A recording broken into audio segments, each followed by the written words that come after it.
Subscribe کیجئے ہمارے channel ذکر رسول کو اور بیل آئیکن کو پریس کیجئے جس سے آپ کو ہمارے نیو ویڈیو کی نوٹیفیکیشن ملتی رہے۔ تو ناظرین، آج کا بیان حضرت سید امین القادری کا بیان رہے گا کہ پہلے مسلمانوں کی شان کس طرح تھی۔ تو چلیے بیان شروع کرتے ہیں، بہت بہترین بیان ہے، پورا سنیں۔ انگریزوں نے اتارا تو دیر تک دیکھتے رہ گئے کہ اتنے لاکھوں کا بھی کوئی صرف ہار پہنتا ہے۔ یہ اپنی تاریخ ہے۔ کیوں؟ اللہ سے مانگتے جب تک رہے صدق دل کے ساتھ، دولت ابلتی تھی، عزتیں تھی، وقار تھا۔ جب سے شرابی بنے، کبابی بنے، تو اقبال جیسا آدمی بھی پھر امید کا شاعر بھی شکوے کی بات کر گیا اور کہنے لگا کہ رحمتیں ہیں تیری اغیار کے کاشانے پر، برق گرتی ہے تو بیچارے مسلمانوں پر۔ لیکن اقبال شاید اس کو بھول گئے اس وقت کہ جب تک مسلمان صحیح تھا نا، تو قدرت نے اتنا نوازا تھا کہ لوگ نوکریاں کرتے۔ کہتے ہیں کہ ایک دن سلیمان علیہ السلام 300 جانثاروں کے ساتھ تخت پر سفر کر رہے تھے۔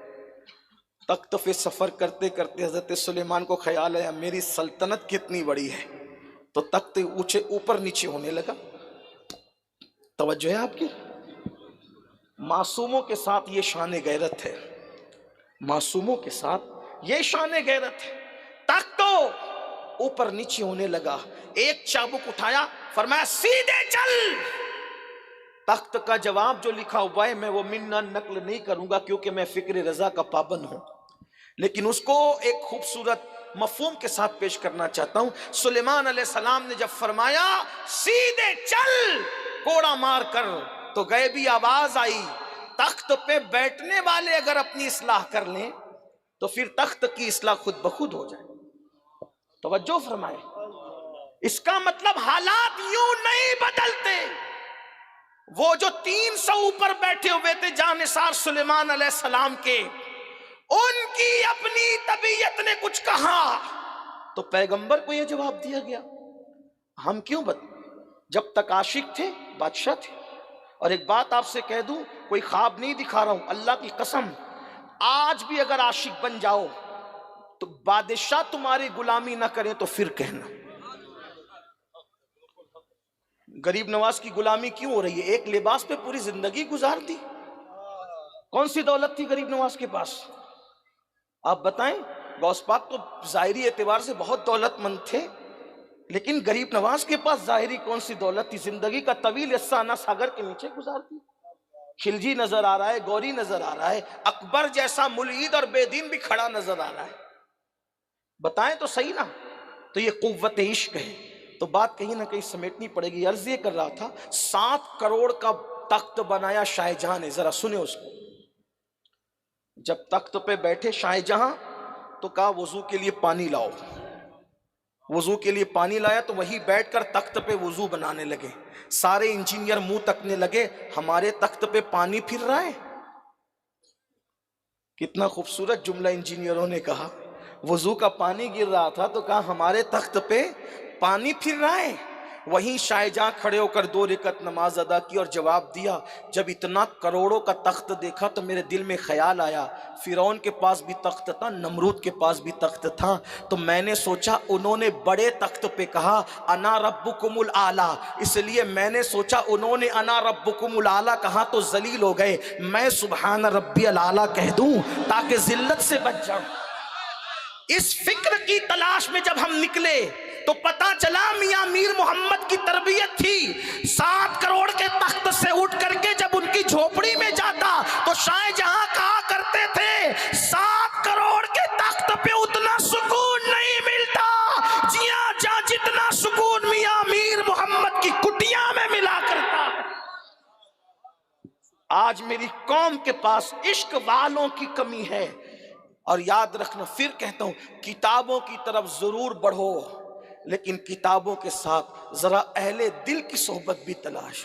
اسی لیے عارف رومی نے کہا تھا کہ یک ساتھ صحبت با اولیاء بہتر از 100 سالہ طاعت بیریا۔ اور جب عشق نصیب ہوا رومی کو تو رومی نے کیا کہا؟ کہتے ہیں 100 کتاب و 100 ورق در نار کن، 100 کتاب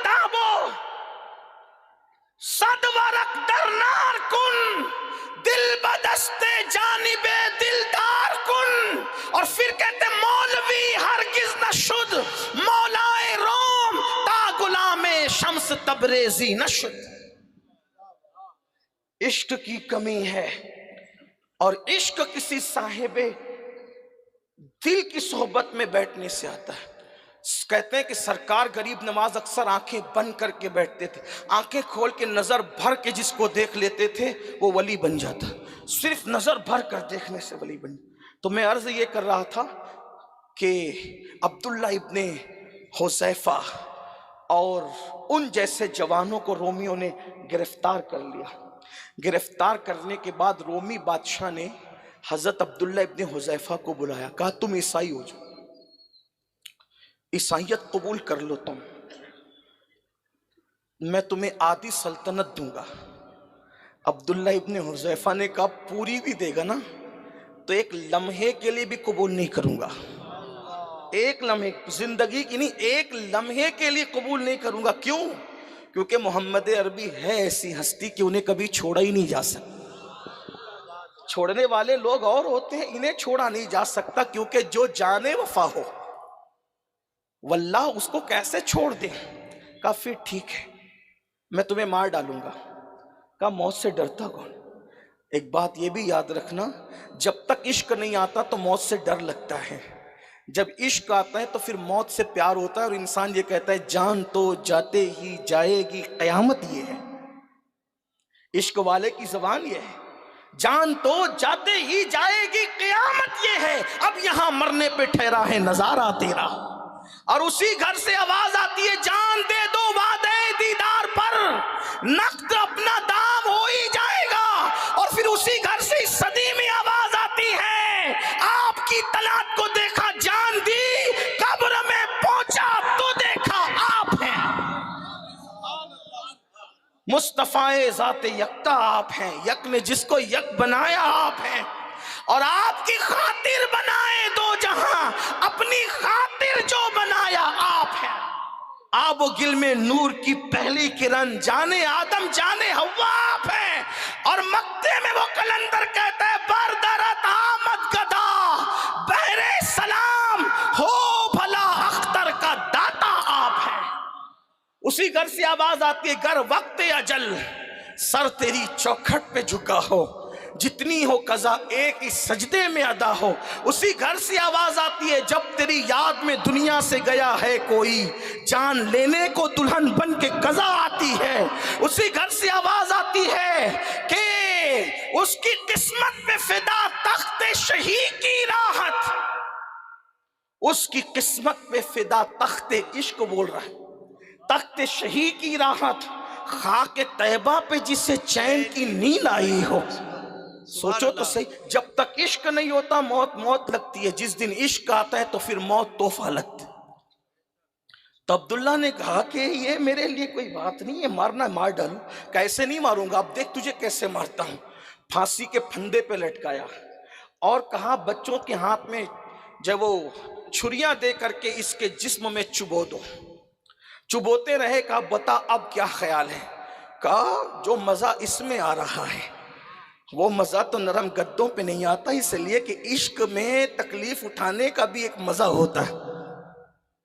کوئی بلال سے پوچھے صہیب سے جانے, کوئی بلال سے پوچھے صہیب سے سمجھے, سزائے عشق سزائے عظمت سرکار کا مزہ کیا ہے, وہ لذت کیا ہے جو عشق رسول میں سزا دی جاتی ہے. تو اتار لیا سولی سے اتارنے کے بعد کا ایک کام کرو, اس کو تیل کی کڑاؤں میں ڈالو. تیل گرم کیا کڑائی کے اندر, گرم کرنے کے بعد حضرت عبداللہ کو بلایا, عبداللہ ابن حذیفہ کو, اور بلانے کے بعد ان کے سامنے ایک مسلمان کو بلا کر, یعنی جو قیدی تھے ان کو بلا کر تیل میں ڈال. تھوڑی دیر میں ہڈیاں اوپر تیرنے لگی, اتنا گرم تھا تیل. کہا دیکھو یہ انجام ہوگا. کہا برداشت بتائیں ہمیں, اس لیے کہ جب حسن یوسف سامنے ہو تو انگلیاں کٹنے کا درد نہیں ہوتا, جب حسن مصطفیٰ سامنے ہو تو تیل کی کڑائی کیا حیثیت رکھتی ہے. اور یار کی عادت ہے کہ وہ سرے بالی ضرور آتے ہیں, کس لیے آتے ہیں؟ سرے بالی انہیں رحمت کی ادا لائی ہے، حال بگڑا ہے تو بیمار کی بن آئی ہے۔ عبداللہ ابن حذیفہ، بس یہی حال تھا، کڑھائی ابل رہی تھی تیل کی، کڑکڑ کر رہی تھی، ایسے میں حضرت عبداللہ کے لیے حکم ہوتا ہے ڈال دو اس کو۔ جیسی تیل کے قریب گئے، ایک دم پرسکون تھے، مطمئن تھے۔ عشق والوں کو نفس مطمئنہ نصیب ہوتا ہے، پرسکون تھے حضرت عبداللہ ابن حذیفہ، لیکن جیسے ہی کڑائی کے قریب پہنچے پٹ پٹ آنکھ سے آنسو نکلنے لگے۔ بادشاہ خوش ہو گیا، اپنے منصوبے میں کامیاب ہو گیا ہوں۔ کیوں؟ مسلمان رو دیا۔ کہا روکو، ٹھہرو، پوچھوں تو صحیح کیوں رو رہے؟ کہا موت سے اچھے اچھے رو پڑتے ہیں، اب کیوں رو رہے ہو؟ کہا واللہ موت کو سامنے دیکھ کر نہیں رو رہا ہوں، مجھے خیال آیا کہ ایک ہی جان اللہ نے دی ہے، اس لیے ایک جان نبی کے نام پہ قربان کر رہا ہوں۔ کاش میرا اللہ مجھے اتنی جانیں دیتا، میرے جسم میں جتنے بال ہیں اتنی جانیں اللہ دیتا، ایک ایک کر کے سب آمنہ کے لال پہ قربان کرتا چلا جاتا۔ اچھا، اس کو اب مت مارو، اب اس کو روحانی اذیت دو۔ قید کر دیا۔ برسوں پہلے کی تاریخ ہے، بلکہ صدیوں پہلے کی تاریخ۔ عبداللہ ابن حذیفہ کو کئی دن تک بھوکا رکھا، اور جب بھوک سے بے چین ہوئے تو شراب اور سور کا گوشت حضرت عبداللہ کو کھانے کے لیے دیا۔ حالانکہ حالت اضطرار میں، اضطراری حالت کے اندر، یعنی کہ جب موت سامنے ہو تو پھر اس طرح کی چیزیں آنے پر پھر علماء کی طرف سے اجازت ہوتی ہے کہ جان بچا لیں۔ عبداللہ نے نہیں کھایا، نہ سور کا گوشت نہ شراب۔ جب پوچھا بلا کر کیوں نہیں کھاتے، کہا کہ اس حالت میں تو کھا سکتے ہیں، مگر کھا کر کے تجھے خوش کر کے اپنے ایمان کی کمزوری کا ثبوت نہیں دے سکتا، اس لیے نہیں کھایا۔ میں آپ سے پوچھتا ہوں، سور کھانا حرام ہے کہ نہیں؟ کوئی مسلمان نہیں کھاتا سور، الحمدللہ نہیں کھاتا، لیکن سور کھانا بھی حرام ہے اور سود کھانا بھی حرام ہے۔ ایک بات کہہ دوں، یہ بھی حرام وہ بھی حرام، مگر یاد رکھنا مسلمانوں، سور کھانا حرام ہے، لیکن سور کھانے والے کے ساتھ اللہ نے اعلان جنگ نہیں کیا، قرآن میں سود کھانے والے کے ساتھ اعلان جنگ کیا ہے۔ سور سے نفرت کرتے ہو تو سود کیسے بغیر حلق کے نگلتے ہو؟ اور صوفیہ فرما رہے کہ جس کے پیٹ میں حرام ہوگا اس کے پیٹ میں عشق رسول نہیں آ سکتا۔ جب حضرت عبداللہ نے فرمایا کہ اپنے ایمان کی کمزوری کے لیے دکھانے کے لیے، تجھے خوش کرنے کے لیے نہیں کھاؤں گا سور، شراب کو ہاتھ نہیں لگاؤں گا، حرام ہے ہمارے یہاں، متاثر ہوا، کہا ٹھیک ہے میں تمہیں آزاد کرتا ہوں، لیکن ایک شرط ہے، میری پیشانی چوم لو، جاؤ آزاد ہو جاؤ۔ حضرت عبداللہ نے کہا، سوچا اپنی جان کے لیے اس کی پیشانی نہیں چوموں گا، مسلم امہ کا کوئی مفاد ہونا چاہیے، فرمایا اکیلے نہیں جاؤں گا، جتنے مسلمانوں کو قید کیا اگر سب کو چھوڑ دے تو میں وعدہ کرتا ہوں کہ تیری پیشانی چوم لوں گا۔ اس نے کہا ٹھیک ہے، ایک بار میری پیشانی چوم لے، جتنے مسلمانوں کو میں نے قید کیا سب کو آزاد کر دوں گا۔